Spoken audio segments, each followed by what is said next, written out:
ጤና ይስጥልን የተከበራችሁ የህብር ሬዲዮ ቤተሰቦችና አድማጮች የዛሬ ልዩ ዝግጅታችን እጅግ በአሰቃቂ ሁኔታ የአረመኔው የአብይ አገዛዝ ስልጣን አስጠባቂ ኃይል ሁለተኛ እንስት አርበኛ በምስራቅ አማራ ቀጠና ምኒልክ ህዝብ በራያ ግንባር እየተደረጉ ባሉ ተጋድሎች መካከል በጮቤ በር ግንባር ተጋድሎ እያደረገች የተሰዋቸው የምስራቅ አማራ ኮር አንድ አውጃኖ ክፍለ ጦር ሶስተኛ ሻለቃ አባል ፋኒት ትግስት ወዳጅ ይመር ላይ በአርበኛ በዓለም ዋሴ ላይ የተፈጸመውን ጭካኔ ተግባር በመድገም አንድ ጡቷን በመቁረጥ የግፍ ተግባር ፈጽመዋል። ይህንን የግፍ ተግባር አስታኮ የአማራ ፋኖ ብሔራዊ ኃይል ደቡብ አማራ ቀጠና የህዝብ ግንኙነት ኃላፊ አርበኛ ዶክተር አብደላ አድሪስ ዛሬ ጥቅምት 7 ቀን 2018 ዓ.ም በጉዳዩ ላይ ማብራሪያ ሰጥቷል። ሙሉ ማብራሪያውን ከማቅረባችን በፊት ለህብር ሬዲዮ ቤተሰቦችና አድማጮች በመደበኛው ቻናላችን ፕሮግራሞችና ዜናዎችን ላለፉት ጥቂት ቀናት ማጋራት ባለመቻላችን የገጠመንን እክል ተከትሎ በዚህ ቻናል ፕሮግራሞቻችን እየተከታተላችሁ ያላችሁ ሰብስክራይብ እንድታደርጉ ሼር እንድታደርጉና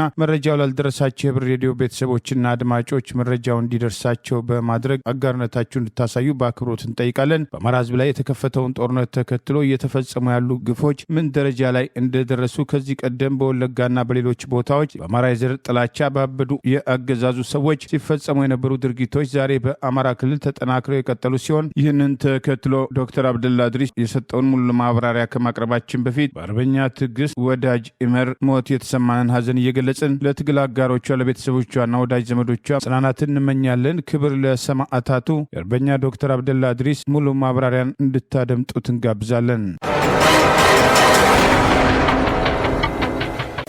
ጤና ይስጥልን አድማጭ ተመልካቾቻችን እንደምንቆያችሁ። ከአማራ ፋኖ ብሔራዊ ኃይል ሰሜን አማራ ቀጠና በላይ ዘለቀ እዝ፣ ምስራቅ አማራ ቀጠና ሚኒሊክ እዝ፣ ምዕራብ አማራ ቀጠና ቴዎድሮስ እዝና ደቡብ አማራ ቀጠና ሳምነው እዝ የአራቱም ቀጠናዎች የዕለታዊ ግንባር መረጃዎችን ሰዓቱን ጠብቀን ይዘን ቀርበናል። እንግዲህ የአረመኔው አገዛዝ ሰራዊት እንደሚታወቀው አውሬነቱን የዓለም አቀፍ ሕግ ተገዢ ያለመሆኑን ወይም አሸባሪነቱን ተላብሶ ባካሄደው የዘር ማጥፋት ወንጀል ንጹሃንን በአሰቃቂ ሁኔታ ከዚህ በፊት እንግዲህ ባሳለፍናቸው ዓመታቶች ንጹሃንን በመግደል የሟቾችን አስክሬን በሳት በማቃጠል አካላቸውን በመቆራረጥ የሃይማኖት ተቋማትን ምሽግ በማድረግ እና ሌሎችንም ዘርፈ ብዙ ችግሮችን በአማራ ህዝብ ላይ ሲያደርስ ቆይቷል። በአጠቃላይ የአማራ ህዝብ ላይ የሽብር ተግባራትን በመፈጸም አንደኛው የጦርነት ስልት አድርጎትም ቆይቷል። እንግዲህ አጠቃላይ ሁነቶች ከሰሞኑ ከጥቂት ቀናት ወይም ሳምንታት በፊት እንደሚታወቀው በጎንደር ቀጠና በተመሳሳይም ደግሞ ከሁለት ቀናት በፊት በጎጃም ቀጠና በዛሬው ዕለት ደግሞ በወሎ ቀጠና በሴት ታጋዮቻችን ላይ ዘግናኝ የሚባል ተግባራትን እየፈጸመ ይገኛል።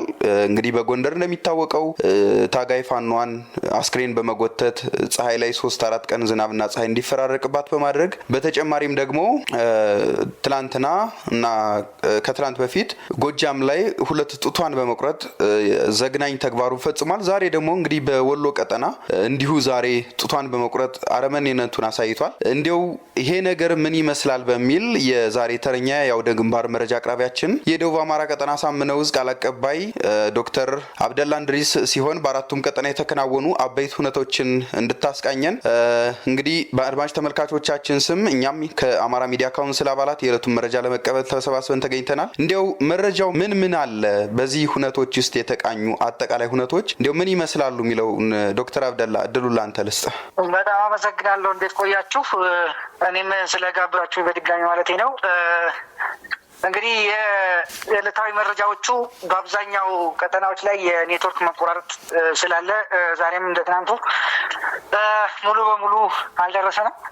የሆነ ሆኖ ዛሬ በወቅታዊ ጉዳይ ላይ እንዳነሳችሁት መወያየቱ ሰፋ አድርጎ ጠቃሚ ስለሚሆን በሱ ምን የተሻለ የሚሆነው ቅድም በመግቢያ ላይ አንተም እንዳስቀመጥከው አገዛዙ ዝም ብሎ የፖለቲካ ፍጆታ ለተራ ወይም ለስልጣን እንዳልሆነ እና የአማራን ሕዝብ ሙሉ በሙሉ ከምድረ ገጽ ማጥፋት ኢቭን ለመሰረዝ ጭምር እንደሆነ ደጋግመን ተናግረናል፣ በተግባርም አይተናል።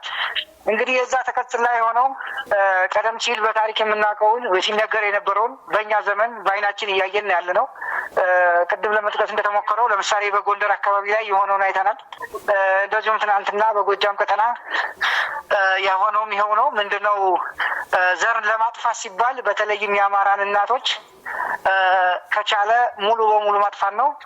ገሎ እንኳን የግፍ ነው። እንግዲህ ያየነው ምንድነው? እናቶችን ከገደለ በኋላ የሴት ታጋዮችን ከገደለ በኋላ ጡታቸውን ነው የሚቆርጠው። ይሄ ደግሞ ለአማራ ህዝብ ያለውን የስር የሰደደ ጥላቻ ነው የሚያሳየው።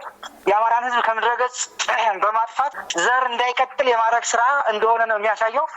እንግዲህ በዛሬው ዕለትም የዛው አንዱ አካል የሆነው በወሎ ቀጠና ማለትም ምስራቅ አማራ ኮር 1 አውጃኖ ክፍለ ጦር አባል የሆነች አንዲት ፋኒት ትዕግስት የተባለች ጀግና ታጋይ በነበረው እውነት ህይወቷን በህይወት ከተያዘች በኋላ ህይወቷን ካጠፋ በኋላ ሁልጡቷን በመቁረጥ በሰጣጭ በሆነ ሁኔታ ህይወቷን ከማጥፋቱ በዘለለ እንግዲህ ነው ይሄንን ግፍ የፈጸመው።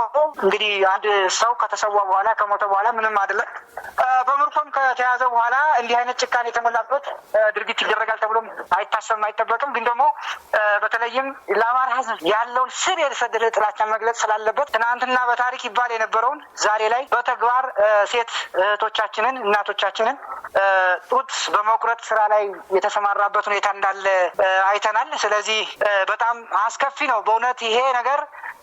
እንደ ፋኖ ብቻ ሳይሆን የአማራ ህዝብ ሙሉ በሙሉ ተነስቶ የክተት አዋጅ አውጆ ይሄንን ስርዓት መንቀል የሚያስፈልግበት ደረጃ ላይ ደርሷል ብቻ ሳይሆን መላ ኢትዮጵያውያን የሰው ልጅ ሁሉ ይሄን ነገር በማውገዝ መታገል ያስፈልጋል ብሎ መውሰድ ይቻላል። ነገር ግን እንዳጠቃላይ ሲወሰድ አገዛዙ ከቀን ወደ ቀን የጭካኔ በትሩን በተለይ በአማራ ህዝብ ላይ የሚያሳየውን ጥላቻ የሚገልጽበት መንገድ ፍጹም እንግዲህ ከዓለም አቀፍ የጦር ህግጋት ብቻ ሳይሆን ከሰውነት ባፈነገጠ እንስሳዊ ባህሪ እያሳየ መሆኑን በግልጽ ያየንበት ሁኔታ ነው ያለው ለማለት ነው። አመሰግናለሁ። እናመሰግናለን። አርበኛ ዶክተር አብደላ እንድሪስ፣ ከጋዜጠኞች በኩል የሚነሱ ጥያቄዎች ካሉ እድሉን ልስጣችሁ።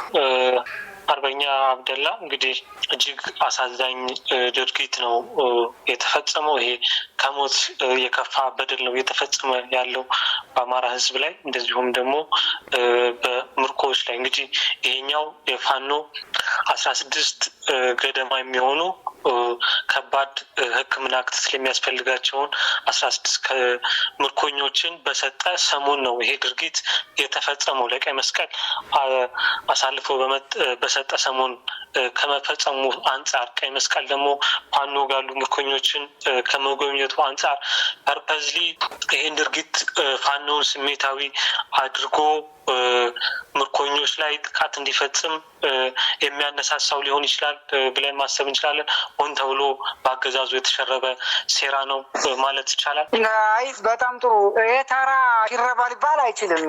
እንደተባለው አገዛዙ አሁን ተራ በተራ ሴራ የሚባል አይደለም። ይሄ በጣም ስር የሰደደ አማራን ዘር የማጥፋት ፍላጎት እንጂ ቀላል ተራ የፖለቲካ ፍላጎትም አይደለም። ይሄ የአማራን ሕዝብ በቃ ከምድረገጽ ለማጥፋት አጠፋቸዋለሁ የሚል እንግዲህ የሰው ልጅ ሁሉ መሰረቱ እናቶች ናቸው፣ እህቶች ናቸው። እንግዲህ እና የእናትን ጡት መቁረጥ ማለት የአማራ ሕዝብ ድጋሚ ዘሩን እንዳይተካ ቢተካም ሙሉ በሙሉ እናጠፋቸዋለን የሚል ጠንከር ያለ መልእክት ነው ማለት ነው ያለው። ስለዚህ እንግዲህ በፋኖ እና በአማራ ሕዝብ ትግል ውስጥ ያለው በተለይም የአማራ ምንድነው የዓለም አቀፉን የጦር ህግጋት ሙሉ በሙሉ የሚያከብር እንደውም ከተቀመጠው ህግጋት ሁሉ ከፍ አድርጎ ምርኮኞችን በአግባቡ ይዞ ህመምተኞችን አሳምሞ የተራቆቱትን አልብሶ አጉርሶ ትራንስፖርት ጭምር አመቻችቶ ወደ ቤተሰባቸው የሚልክበት እድል ነው ያለው።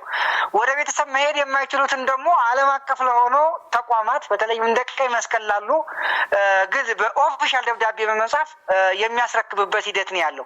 ይሄ እንግዲህ ዝም ብለህ ካየው የታጋዩን የአማራን ህዝብ የትግል ከፍታ የሚያሳይ ነው። የአማራን ህዝብ ርህራሄ የሚያሳይ ነው። አገዛዙ ግን ይሄ ርህራሄ ያለው ህዝብ መጥፋት ስላለበት ሆን ተብሎ የተደረገ ነው። አንተ እንዳልከው የሴራው ጉዳይ በተወሰነ መንገድ ሊኖር ይችላል።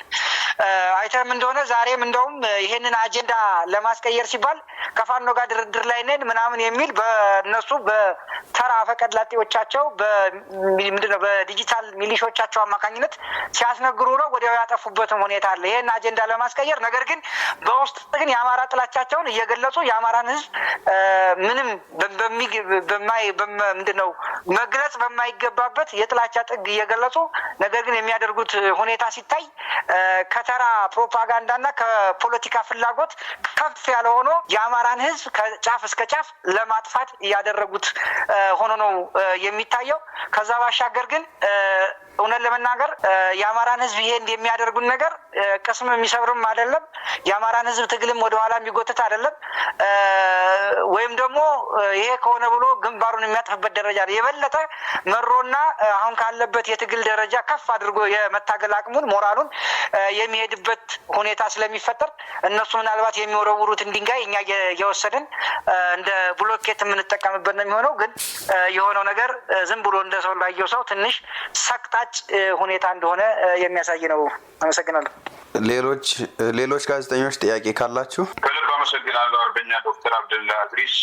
እንግዲህ ያው ባለፉት 2 ቀናት እየሆነ ያለው ነገር ከዚህ ቀደም በወለጋና በሌሎች አካባቢዎች ጸረ አማራ የሆነው ኃይል በሰላማዊ ሰዎች፣ ህጻናት፣ ሴቶች ላይ ምን አይነት ድርጊት ሲፈጽሙ እንደነበረ በተደጋጋሚ ሲገለጽ የነበረውን አሁን ደግሞ በአማራ ክልል በተለይ ወረራ ከተጀመረ ጀምሮ የወንዶች ብልት እስከ መቁረጥ የተደረሰበት በአሰቃቂ ሁኔታ ሰላማዊ ሰዎችን እያወጡ የሚረሽኑበት እንግዲህ ከመራዊ ከሌሎችም አካባቢዎች ጀምሮ በርከት ያሉ ድርጊቶች ሲፈጸሙ ነበርና ባለፉት እንግዲህ ትላንት ጀምሮ እንግዲህ በከፍተኛ ደረጃ ከትላንት ወዲያ ጀምሮ ህዝብ እያስቆጣ ያለውን ድርጊት ዛሬም ደግሞ እንደዚሁ በምስራቅ አማራ ቀጠና መድገማቸው ምናልባት አገዛዙ በዚህ ወቅት ለአማራ ህዝብ ማሳየት የፈለገው ነገር ምንድን ነው? እናንተስ በቁጥጥራችሁ ስር ያሉ ምርኮኞችን በተመለከተ እንግዲህ ለዓለም አቀፉ ቀይ መስቀል አስረክባቸዋል። ቀይ መስቀል የቆሰሉትን ጭምር በተለይ በዚህ ቀጠና መረከቡን ጭምር ይፋ ያደረገበት እንቅስቃሴ አለ። ከዚህ ቀደም ተመሳሳይ እርምጃዎች ሲወሰዱ ነበርና በተለይ እዚህ ሰራዊት ውስጥ ሆነው አብይ አህመድ እና ሽመልስ አብዲሳ የኦሮሞ ልዩ ኃይልን ጭምር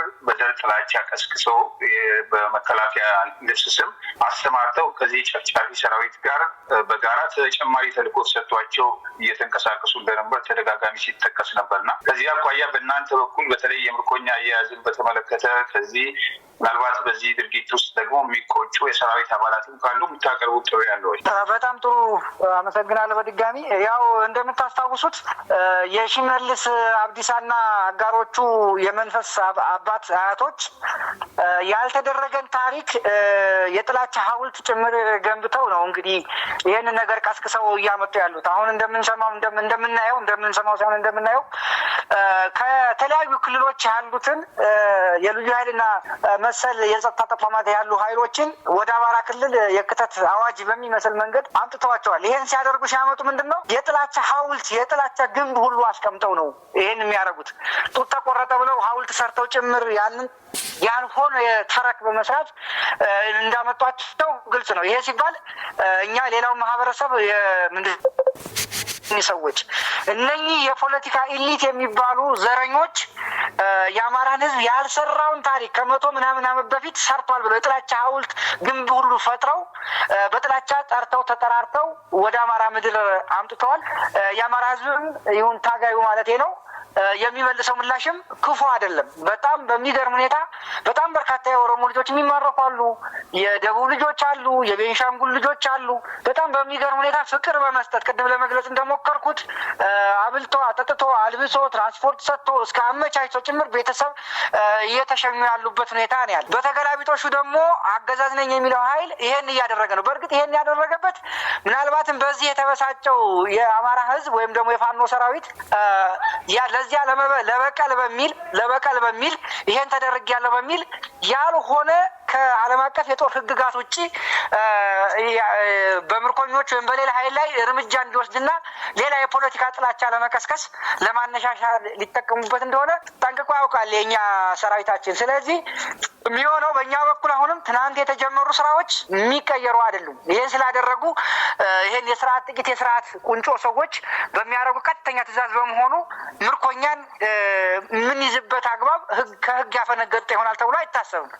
ነገር ግን አሁንም የአማራ ህዝብ በስርዓት ውስጥ ሆነው በተለያየ ጥቅም በሚጠቅምም በማይጠቅምም ወይም በተራ ጥላቻና ባልሆነ ትርክት የአማራን ህዝብ ለመውጋት የመጡ ኃይሎች ካሉ ከየትኛውም ህዝብ ውስጥ ልጆቻቸውን እንዲሰበስቡ እንመክራለን። አሁን በተለይም ከአማራ ማህፀን ወጥተው የአማራን ጡት እየነከሱ ያሉ የብልጽግና ካድሬዎችና አድማ በታኝ ወይም ሚሊሻ ወይም ሌላ ጸጥታ ተቋማት ካሉ ከእንዲህ አይነት አፍራሽ ድርጊታቸው በመቆጠብ ወደ ህዝባቸው እንዲመለሱ እንመክራለን። ሳይመሽ ረፍዷል። በእርግጥ አሁን ሳይመሽባቸው ወደ ህዝባቸው በመመለስ ከእንደዚህ አይነት ነገር እንዲያመልጡ እንጠይቃቸዋለን። በተለይም የዛሬውና የትናንትናውን ካያችሁት የእናቶችን ጡት በአደባባይ መቁረጥ ማለት ምን ሊሆን እንደው ይገባቸዋል። እንግዲህ እነኚህ ኃይሎች ከአማራ ማህፀን ወጥተው ይሄንን ኃይል እየመሩ ይሄንን ችግር የሚያስፈጽሙት ይሄን ግፍ የሚያስፈጽሙት ከኛው ከአማራው የወጡ የብልጽግና ሰዎች የሚሆኑ የጸጥታ መዋቅራት ሳይመሽባቸው ቢመጡ የተሻለ ነው። ከዛ ባለፈ ግን ምናልባትም በቀጣይ ጠንካራና ወሳኝ የተባለ እርምጃ ሊወሰድ እንደሚችል ምንም ጥያቄ የለውም እና ይሄ ከመሆኑ በፊት ግን ቅድም ለመግለጽ እንደሞከርከው አቶ ሀብታሙ እነኚህ ኃይሎች ወደ መጡበት ከሌላ ማህበረ ብሔረሰብ የመጡትም ካሉ ከዚህ ጨፍጫፊና ሰው ገዳይ የሰው ልጅ ጡት ቆርጦ በአሰቃቂ ሁኔታ ከሚያሳይ ስርዓት በመላቀቅ ወደ ትክክለኛው ማንነታቸው እንዲመለሱ እንመክራለን። ከአማራ ውስጥ ወጥተው በእንደዚህ ውስጥ ገብተው ለሆዳቸውና ለከርሳቸው ህሊናቸው ሽጠው ለሚኖሩ ይሄንን ጥሪ በድጋሚ ለማቅረብ ነው። አመሰግናለሁ። እጅግ አድርገን እናመሰግናለን። የአማራ ፋኖ ብሔራዊ ኃይል ደቡብ አማራ ቀጠና አሳምነው እዝ ለዛሬ ላደረስከን መረጃ አጠቃላይ ሁነቶች እጅግ አድርገን እናመሰግናለን። በነገ የመረጃ ሰዓታችን ተመልሰን እስከምንገናኝ ሁላችሁም ባያላችሁበት ጤና ይስጥልን። ዳድምጡ ለቆያችሁ የህብር ሬዲዮ ቤተሰቦችና አድማጮች ምስጋናችን ይድረሳችሁ። የህብር ሬዲዮ ኦፊሻል ዩቲዩብ ቻናላችንን ሰብስክራይብ በማድረግ ይህንን አዲስ ቻናል ሰብስክራይብ በማድረግ ሼር በማድረግ መረጃው ላልደረሳችሁ የህብር ሬዲዮ ቤተሰቦችና አድማጮች መረጃው እንዲደርስ በማድረግ የህብር ሬዲዮ አጋርነታችሁ እንድትገልጹ በአክብሮት እንጋብዛለን። በድጋሚ እናመሰግናለን። ጤና ይስጥልን። ቸር እንቆይ።